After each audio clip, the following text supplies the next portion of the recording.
So on my previous post, I asked if I should go live at 9:30 or not, and only one person said yes, do it. So this one, my friend, is for you, and I hope I see one view on this video. One view on this video, because this video is for that person that said yes.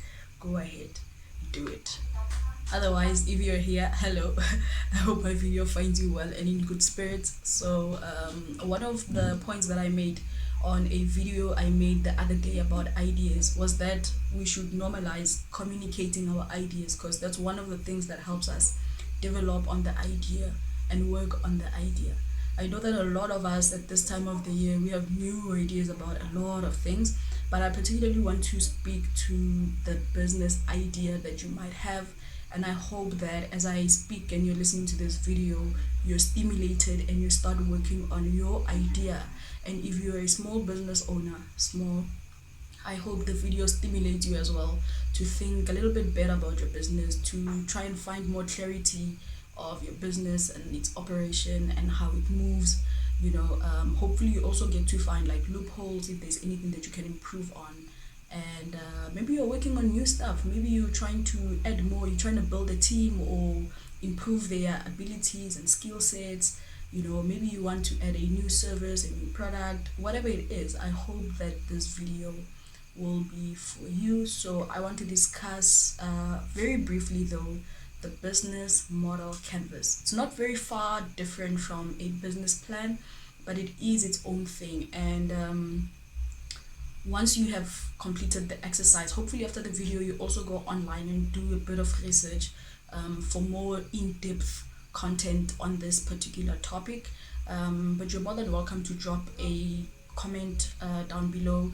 Let me know if you'd like me to think through some of your stuff. Maybe you have an idea you actually want to bounce off, you want to discuss some of the things. You're more than welcome to hit me up, reach out in my DM or in the comments, and let's have a conversation.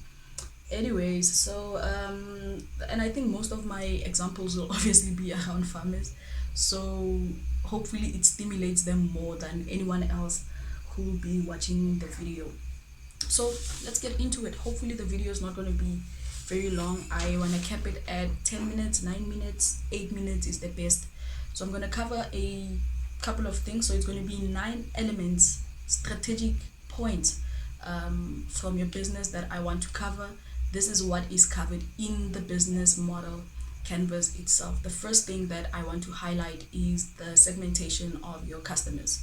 Your business will always have different customers. Sometimes you are working with a niche, you are working maybe with females. Another example would be dreadlocks. If you are servicing dreadlocks, whatever, it's a niche market.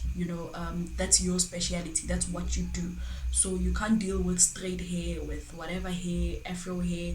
You just want dreadlocks, nothing else. You're not a stylist much of any other hair. You're very particular on your niche. We have, for example, if you're a farmer, you'd have a range of customers that you need to group together so that it's easier for you to service them and bring them those products, right? So you might have processors, let's say. You might have retailers, you might have restaurants, you might have households. You might have passerby, people who come to the farm and buy at the farm gate. Any other models? Maybe you do have agents who have stalls wherever, all over the place, who are dealing with a different type of market as well. So it is important that you are very aware of the groupings of your particular customer base. It's not just anyone who has money and who wants your service or your product. They need to be boxed in some categories so that you know that, on Mondays, this is who I'm serving. On Tuesdays, this is who I'm serving. During festive, I have an influx of this particular group segment of customers. I also want to speak about value proposition.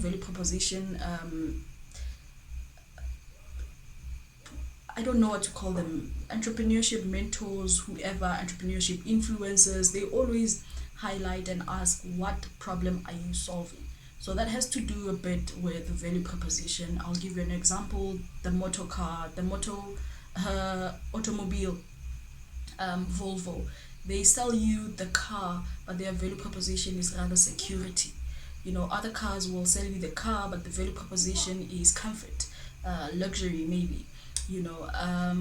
Makeup companies, they sell you makeup, yes, but their value proposition is that they are also offering you beauty. So when you buy that makeup kit, whatever it is, you're not only buying the product, you're also buying confidence, to a certain extent. That's why they will always highlight in marketing. I suggest that you read some books on marketing this year, read some psychology books so that you understand how the customer think. Because when you're on the other side, you have to think a bit differently. Because Vusi Tembagoya says this: your customer does not buy for the same reason that you sell them. So you need to know how you trigger them to buy. I mean, clothes will sell you comfort. They'll sell you, imagine like the summer spring range, they sell you color, they sell you a vibe. It's more than just clothes. And then we have here, I don't think I'm gonna have time to cover all of them, but we have channels as well, which is how you're gonna get your stuff from you, whether it's your service or products, from you to the customer, what takes place in between. We must also speak about customer relationships. What is it that you do to maintain the relationship? It's the beginning of the year. Did you send them Happy New Year's on their birthdays? Do you send them birthday wishes? And all of those things. What is it that you use to maintain that relationship? Other companies will have things like loyalty points, whatever. There's always these things. You can be creative with how you maintain your relationships. Actually, they give you maybe special. They give you some percentage off, some unique things to you that makes you feel like you are a valued customer. That is the work that goes behind customer relationship. You end up with customers who are loyal to the brand, but they don't really understand why. It's because you gave them the value proposition, it's because you maintain the relationship, it's because you are very much aware of which segment they fall under, therefore you treat them a certain way. So that's kind of cool. And then we have revenue streams. People will always say your business itself must have side hustles. That's actually the other revenue streams. For example, again, I'll go for the farmer. The farmer has products that they sell, they have crops that they sell, right? And when I say farmer all the time, please just know that I'm speaking about crop farmers, vegetable farmers particularly. So they'll have the product to sell, right? But then they also have the knowledge to sell. So it can become a different income stream. And then they have maybe tours. They can welcome you to come through for touring. That's a different income stream. We can also have things like holiday programs of some sort, or high school programs where we like, look, all grade 10s, you guys come through. If you're doing agriculture, we're gonna have this thing going on. Or on holidays, you're like, yo, please bring your kids. Some others even host camping on their sites, on their farms, which is pretty cool. It can become a revenue stream if you're good with business consulting, teaching, facilitating, all of those things. That can become another income stream for your business. If you are good with maybe building pest control programs, let's say fertilizer programs, let's say, when you can maybe draw up financial programs, whatever spreadsheets. Maybe you're even good with software building. You could actually have so many things that are based off of the core of your business, but you are able to help it build other side hustles. If you have equipment, you rent them out. When you have things like a tractor, you go and plow for other people. So those becomes income streams. Be super aware of what is it that you can get out of the business, your core business, how much of the value even in yourself that you can put out there and put it into a product, package it nicely so that people are able to receive it on the other end, appreciate it, and pay for it. And then we have key resources and we have key activities. So our key resources are obviously the things that you need for your business to move. You need people, you need some education, some knowledge, some intel, you need assets, you need maybe softwares, you need the internet. What is it? What are these resources that you need? And you need to be very, very clear on what is it that you need to do. What is it that you need for you to actually produce the results, produce the product, give time and value, whatever it is. And then we have key activities and key partnerships. Key activities, I'll go to the farm again, the things that you do every single day. There are things that you need to do every single day for the upkeep. There are things you need to do every single week. There are things you need to do bi-weekly. There are things you need to do every month. There are things you need to do every quarter, every semester, and annually. What are those things? You can start just by making notes every day on the things that you do. If you make mistakes and review your day, you're like, oh, I should have done this as well. So you start adding it to the list of responsibilities. And this is absolutely important. I'm remembering now a conversation that I had of a young lady who is starting to employ her first employee, and she's like, I'm not sure how to approach this thing, please help me out.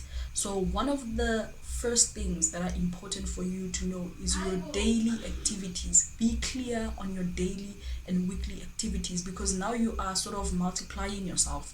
So this person must know exactly what they need to do, the repercussions if they don't do that, all the important things that has to do with the things that they need to do. For example, if you're a farmer, every single day you need to be checking the weather. What weather do I have this week? What weather am I working with today? So that you can adjust the other activities that needs to be done in that day. And all of these things obviously are contributing to the value that you're giving to the marketplace. So it is absolutely important that this is documented. Maybe you can even build systems from there on so that things are a bit more easier. You can even automate where necessary, but only if you are very clear on what is it to the T that needs to be done for you to give value to the marketplace so that you make your profits. And then we have key partnerships. So we can partner with either our suppliers, or we can cooperate with other people in the same business that we are. That's key partnerships, the people that are important in your business, because now the relationship, as it strengthens, you guys start having terms. Okay, can I take stock for a month? I'll pay like this. Okay, can your inputs be part of my investments, and we will share this particular production returns? What partnerships do you have that are important for your business to continue? This might also have to do with people who come in as investors in your business, who are going to put money in the business. Sometimes people give in labor. They're like, look, you don't need to pay me now. I'm here, use my skill sets. What we have, what are we working with, and we will look into the future. Then we will share profits. You don't need to pay me now, especially if you don't have the money. Right. And then we have the cost structure. This one can get a bit intense, especially if you don't have financial background. But it has to do a lot with numbers. It has to do a lot with what it costs you to make money. You know how they say it takes money to make money? You need to be sure of how much it costs you to create a particular value, particular product, a particular service. How much does it cost you to get to that point? Even when you do have the product, how much does it cost you to get that thing to the person? For example, you have, with the farmer, you'll have someone who comes to their gate, so you don't have transporting cost. You only have production costs. And then you'll have maybe someone who comes and collects, maybe with a truck, their stock. So you don't have transport costs, fueling costs, vehicle costs, driver's costs. All of those things gets cut off, but usually it comes at the compromise of your price. So it's all up to you. The numbers just need to make sense to you. And then there are other clients where you need to go with your vehicle and go give it to them. So you still need to compare. If I use my vehicle, is it more advantageous? If I rent out a vehicle, is it more advantageous? If I rent out a driver and a vehicle, or someone who's providing this service of transport and logistics, which one makes better sense for me to get my returns? Those are the 9 elements that I wanted to touch on. I hope that they guide you somewhat. The video is far longer than I wanted it to be, but yeah, man, at the end, this is just strategy. I hope you take this more as a brainstorming session for you. I hope that I'm here. So if you need us to go deeper on anything that maybe you're trying to work on this year, maybe you're trying to build a team, maybe you're looking for new partners, you're looking for people to cooperate with, you're looking for suppliers you can partner with, let me know. Maybe we can schedule a session and you can consult with me and we can have a conversation and brainstorm and see what works for you. If we can come with a better strategy for you, that would be nice. But yeah, man, overall, I hope you enjoyed this video. I hope it was useful to you. I'll see you on the next one.